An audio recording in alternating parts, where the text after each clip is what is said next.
Guys, আসসালামু আলাইকুম guys. সবাইকে রমাদান মুবারক। আর অনেক ঠান্ডা লেগেছে, তাই জন্য সবাই আমার জন্য দোয়া করবেন। শুরু করা যাক। ফার্স্টে আমরা টমেটো ছেড়ে দিব। ওই যে দেখতে পাচ্ছেন একটা পাকা টমেটো, ওইটা আমি এখন ছিঁড়বো।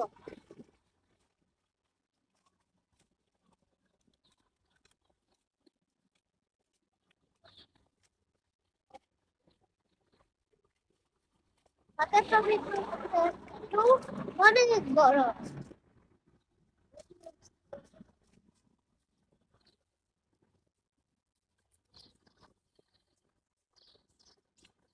গাছ থেকে টমেটো ছিঁড়তেছি পাকাটা।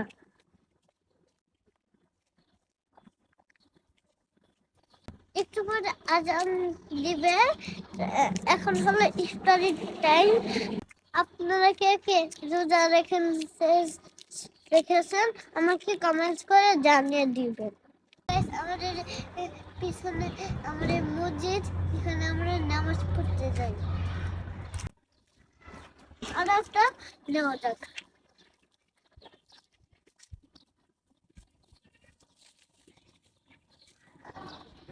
দেখতে পাচ্ছেন তো আমাদের এখানে কত কত একটা ভালো একটা ফুল ফুটেছে, দেখছেন তো।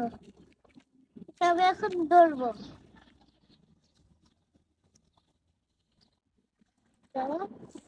এখন ইফতারি টাইম শুরু হয়ে গেছে।